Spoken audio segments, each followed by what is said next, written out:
Gênesis, capítulo de número 11. Gênesis, capítulo de número 11, a partir dos versos 26 em diante. Preste muita atenção. Diz assim o texto. Viveu Terá 70 anos e gerou Abrão. Gerou a Naor e a Arã. São estas as gerações de Terá. Complete aí, por favor, que eu quero que você grave esse nome. São estas as gerações de Terá gerou Abrão, a Naor e a Arã. E Arã gerou a Ló. Morreu Arã. Quem morreu? Arã. Morreu Arã, estando seu pai Terá ainda vivo, na terra do seu nascimento, em Ur dos Caldeus. Abrão e Naor tomaram para si mulheres. O nome da mulher de Abrão era Sarai, e o nome da mulher de Naor era Milca, filha de Arã, pai de Milca e de Iscar. Sarai era estéril e não tinha filhos. Tomou Terá a Abrão, seu filho, e a Ló, filho de Arã, filho de seu filho, e a Sarai, sua nora, mulher de seu filho Abrão, e saiu com eles da terra de Ur dos Caldeus para ir à terra de Canaã. Para ir a qual terra, gente? Ok. Mas chegando em Arã, habitaram ali. Chegando aonde, gente? Isso, habitaram ali. E foram os dias de Terá 205 anos, e morreu Terá em Arã. Então vamos lá, gente, para ficar bem claro. Terá morreu aonde? Verso 1 do capítulo 12. Ora, o Senhor disse a Abrão: sai da tua terra, da tua parentela e da casa de teu pai, para a terra em que eu te mostrarei. Verso 2. Farei de ti uma grande nação e te abençoarei, e engrandecerei o nome, e tu serás uma bênção. Eu abençoarei os que te abençoarem, e amaldiçoarei os que te amaldiçoarem, e em ti serão benditas todas as famílias da terra. E você diga amém por essa palavra. Diga graças a Deus. Pai, no nome de Jesus, eu oro agora com a tua igreja e te suplico, ó Pai, que tu fale conosco, Senhor, que tu entre em áreas que precisam de uma instrução específica, aonde há dúvida e aonde há confusão no entendimento, no que tange a mente, ou seja, na emoção, no que tange a alma. A tua palavra é mais poderosa do que qualquer espada de dois gumes, e penetra até a divisão da alma e do espírito, juntas e medula, e é apta para discernir os pensamentos do coração, da mente. Ah, Senhor, a tua palavra é poderosa para entrar aonde o medicamento não entra, aonde o conselho do amigo não faz mais efeito.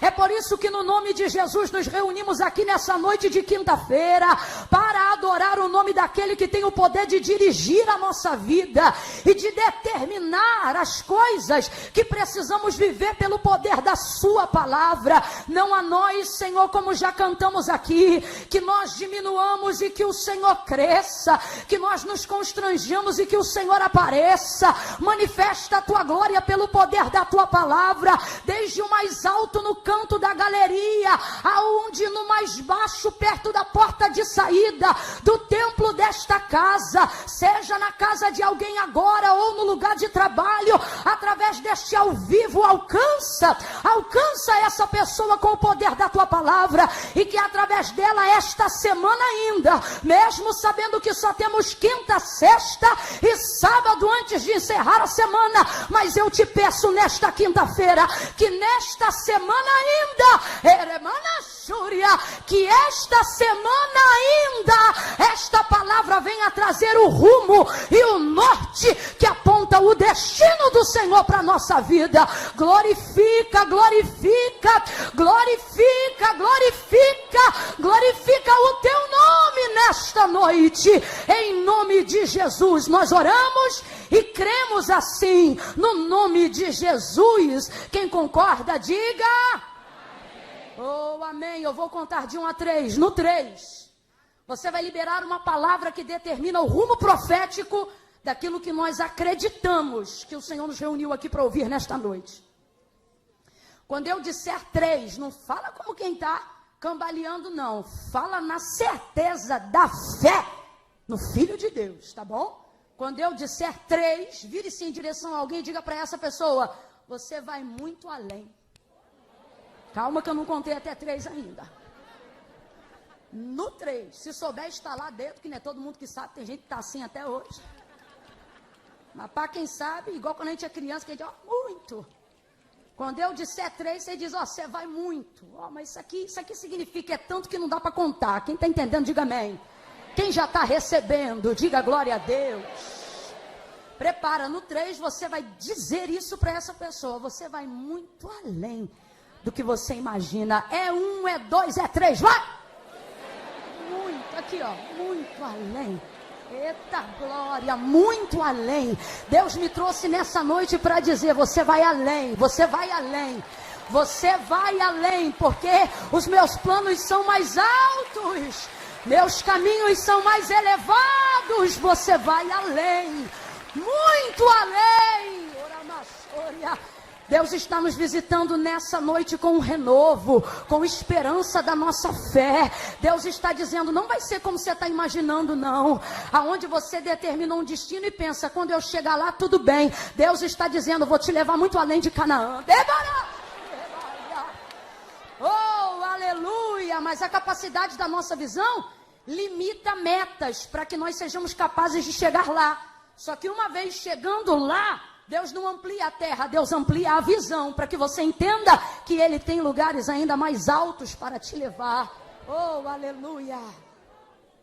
Mas nós precisamos vencer uma coisa que Terá, pai de Abraão, e me perdoe, você sabe que aqui ele ainda é Abrão, mas por ser mais conhecido como Abraão, eu vou usar o termo que nós mais o conhecemos aqui, vou chamá-lo de Abraão, ao longo da ministração. Mas nós precisamos vencer uma coisa, e meu coração estava ali tomado de temor, enquanto eu meditava naquilo que Deus falaria conosco nesta noite. Porque nós precisamos vencer uma coisa que Terá, pai de Abraão, não conseguiu vencer. E não falamos isso a fim de julgá-lo, falamos isso a fim de compreender a fragilidade e a limitação de cada um. Ninguém é obrigado a ir além de onde não se pode. A Bíblia diz que o homem faz planos, mas a resposta vem da boca de Deus. E você viu aqui rapidamente para a gente pincelar e entender a genealogia da casa de Abraão. Terá era pai de Abraão, então responde rápido. Quem era Terá? Pai de Abraão. Abraão era seu primogênito, filho mais velho. Logo depois dele teve Naor, o irmão do meio, e em seguida Arão, o filho caçula. Então vamos lá, qual era o nome dos outros 2 irmãos de Abraão? E Arã era qual filho? O caçula, o mais novo da casa. Todavia, um dos mais fortes e mais profícuos, porque o texto deixa claro que ele foi o primeiro a gerar filhos na casa de seu pai. Casou-se e então gerou um filho, que é aquele que se torna muito conhecido por caminhar um pouco de tempo com Abraão, o Ló. E aí você começa a entender até porque Abraão caminha de maneira tão protetiva, né? Guardando tanto a vida de Ló, porque quando você vai perceber qual é a história da família de Abraão, aí você percebe que na verdade Ló era filho de Arã, que foi o seu irmão caçula, que morreu quando Terá, seu pai, ainda era vivo, ou seja, contrariando completamente a lógica da vida. Não temos alegria alguma em sepultar os nossos pais, não temos alegria alguma em sepultar os nossos progenitores, mas a ordem natural é que os filhos enterrem os seus pais. E algo que traz um nível de tragédia, e por que não dizer um trauma, quase que insuperável, é quando a lógica da vida é invertida e pais passam a sepultar os seus filhos. E foi isso que aconteceu com Terá, pai de Abraão. Arã, seu filho caçula, que já lhe tinha dado um neto que se chamava Ló, morre, e isso obviamente traz um nível de luto muito pesado para a família, e a gente percebe que não é coincidência a dor e a manifestação da saída daquela região de Ur dos Caldeus em direção a Canaã, porque o texto diz que logo depois da morte de Arã, Terá, Terá, pai de Abraão, reúne todo mundo, ou seja, Abraão, Naor, a esposa de cada um, o seu neto Ló, arma a tenda, deixa tudo pronto e segue. O texto é claro, dizendo que o destino que Terá determina aí é Canaã. Então vamos lá, depois da morte de Arã, Terá determina que vai chegar em um lugar. Que lugar é esse, igreja? Canaã. Canaã, você conhece, é um dos nomes mais citados no Antigo Testamento, é um dos nomes mais citados geograficamente falando. Canaã, a terra que mana leite e mel, a terra que precisa de no mínimo 4 homens para carregar um único cacho de uva, a terra que o Senhor deu a sua herança, a terra que o Senhor deu a sua semente, a terra que o povo recebeu um salário atrasado de 400 anos de abandono e rejeição na mão dos egípcios lá no Egito. Canaã, a tão famosa Canaã, a Canaã que aponta o rumo e o destino que Deus iria dar a uma nação, ela não apareceu do nada. Você vai perceber que Terá, pai de Abraão, já havia determinado Canaã como destino para sua casa. Ele disse: nós vamos para Canaã. E não é coincidência que ele tenha feito isso logo depois da morte de Arã. Por quê? Porque, na verdade, um dos motivos que tirou Terá de onde ele estava foi a dor de não viver mais, geograficamente falando, no lugar que habitava a memória do seu filho. E quem compreende isso, diga amém. Amém. A gente entende isso. É muito complicado continuar residindo aonde habita a memória da sua dor. É muito complicado ver objetos que lembram a pessoa, roupas que lembram a pessoa, lugares que lembram a pessoa, a poltrona que a pessoa sentava, o lugar que ela falava, comer o que ela comia. É difícil até ver uma outra pessoa comendo algo que o outro comia. É complicado quando você tem que residir e habitar no lugar onde habita a memória da sua dor. É óbvio que todo mundo vai sofrer, mas há alguém ali que certamente terá um sofrimento mais agudo, é o pai. Porque existem coisas cuja perda só desenvolve tamanha dor em quem gerou o perdido. E é o que aconteceu com Terá. Então preste atenção, não é coincidência. Ele vai ter uma ideia inteligente. Ele vai ter uma ideia de sobrevivência. Diga comigo, sobrevivência. Diga de novo, sobrevivência. Mas guarde o que eu vou lhe dizer. Quando você determinar que deseja chegar a um destino além do lugar que você está hoje, o instinto de sobrevivência não é o suficiente para te fazer chegar lá. Vai ter que ter sonho. Vai ter que ter desejo, vai ter que estar envolto em uma promessa. E eu já começo a pontuar como um dos motivos de por que Terá não deu conta de chegar em Canaã, mesmo tendo vida e saúde para chegar lá, porque morreu com mais de 200 anos de idade. Ele segue então com toda a sua família. O destino é ótimo, ele traçou uma rota maravilhosa para passar o final dos seus dias com a sua família. Só que o texto diz que na geografia territorial, ou seja, na rota que ele está fazendo rumo a Canaã. Completa aí para eu ter certeza que você está me ouvindo. Rumo a. O texto diz que geograficamente ele vai passar por uma cidade chamada Arã. Qual é o nome da cidade? E qual é o nome do filho que morreu? E qual é o nome da cidade? E o nome do filho?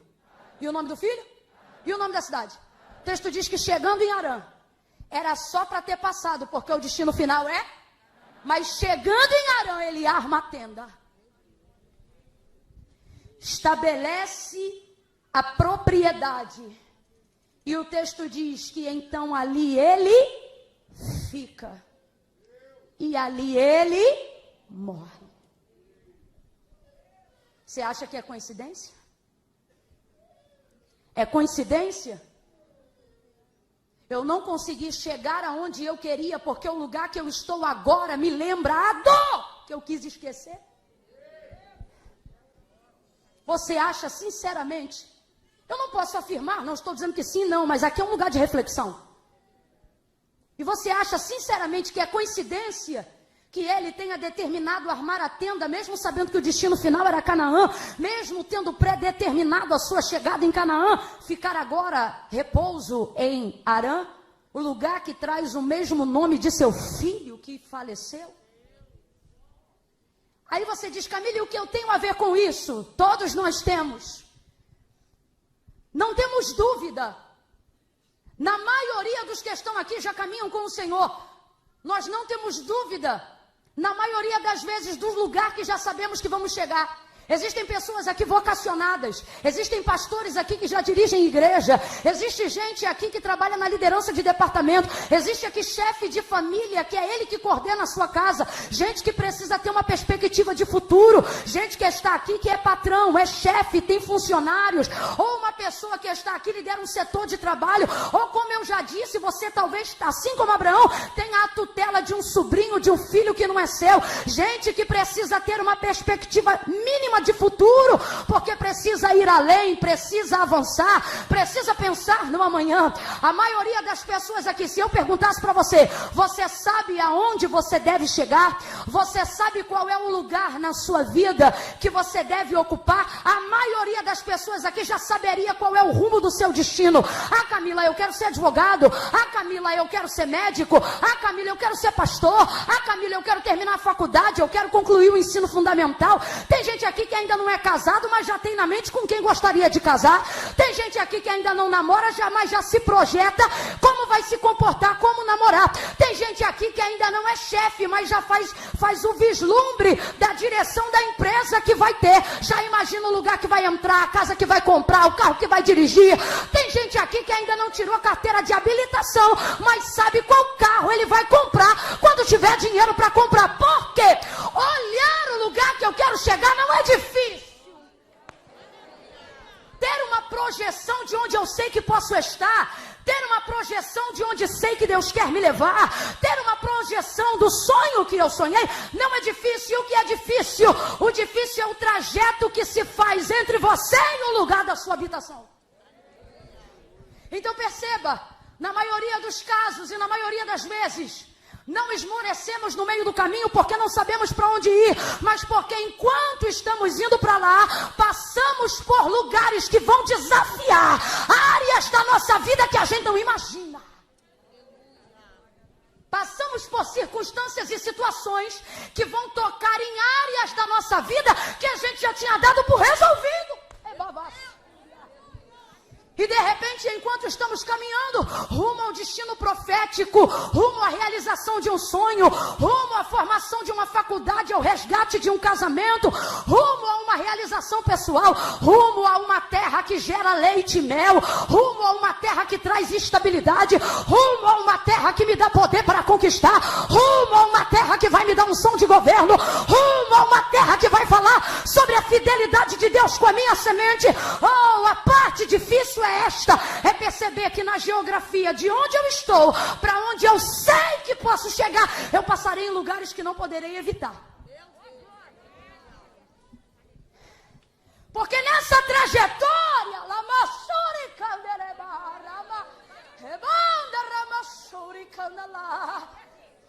nessa trajetória vão aparecer coisas que não estão no mapa.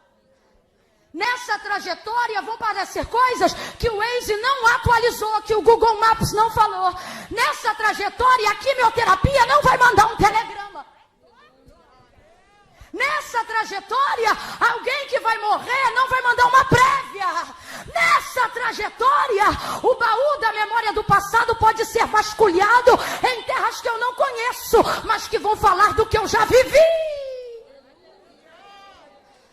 Quando Terá pisa em Harã, isso traz para mim nessa noite a reflexão de que entre o lugar que eu estou até o lugar que eu quero chegar, o problema não é saber aonde eu quero chegar, o problema é conseguir romper os desafios das terras, das cidades, das pessoas, das circunstâncias, até que eu consiga chegar lá. Mas há de Deus uma atmosfera profética. Oh, Camila, por que você está pulando? Porque eu não aguento ficar quieta quando transborda em mim a unção de algo profético.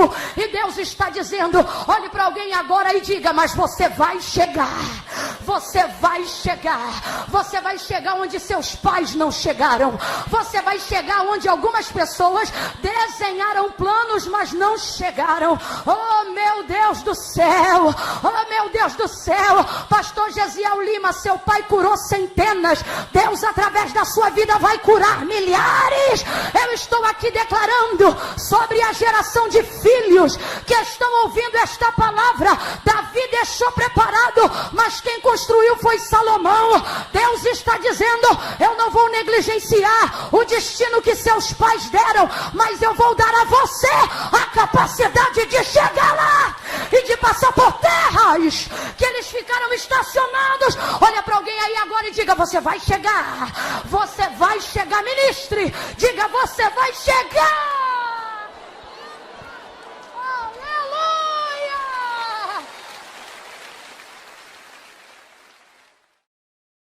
Aleluia.